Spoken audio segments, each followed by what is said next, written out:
Les Capucins ont longtemps été le berceau de l'industrie navale de Brest.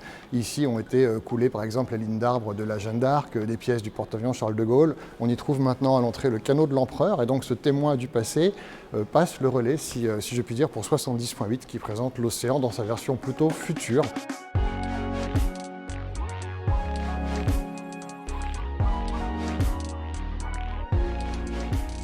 Ici, à 70.8, on va présenter l'océan sous l'angle des innovations en montrant que l'océan est essentiel à l'humanité. Il l'a toujours été, mais finalement, avec les instruments d'aujourd'hui, on le sait davantage.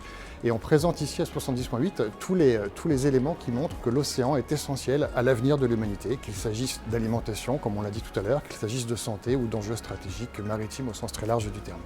Et finalement, tous ces outils permettent d'observer l'océan, de savoir dans quel état il est aujourd'hui, comment il fonctionne. Et toutes ces informations sont nécessaires pour développer des nouvelles technologies, des innovations, mais des choses que l'on trouve aussi dans notre quotidien, qu'on va utiliser tous les jours. Les ingénieurs, les chercheurs, aussi bien dans les organismes scientifiques que dans les entreprises, ils sont en train d'imaginer les technologies de demain. Aujourd'hui, il y a une urgence face à ce constat-là, au dérèglement climatique et à cette érosion de la biodiversité. C'est évidemment, il faut moins impacter l'environnement, émettre moins de gaz à effet de serre. Donc ils sont en train d'imaginer comment finalement on peut imaginer les bateaux de demain, comment on peut utiliser les énergies issues de la mer. C'est vraiment ancré dans l'actualité, dans les enjeux sociétaux d'aujourd'hui.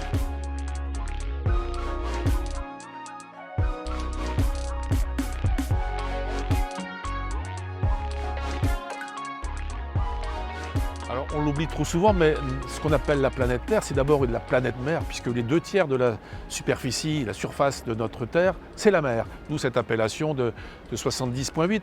Et tout le monde connaît l'attachement de Brest à tout ce qui concerne la mer et les océans, la mer par excellence, comme on a coutume de dire ici. 70.8, le pôle des excellences maritimes, sera une pierre supplémentaire à notre édifice, et on pourra très bien imaginer un grand parcours d'interprétation.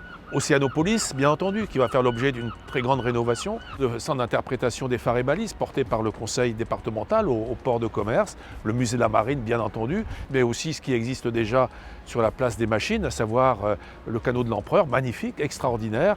La vocation de Brest, c'est aussi toute la recherche océanographique, pas que le tourisme.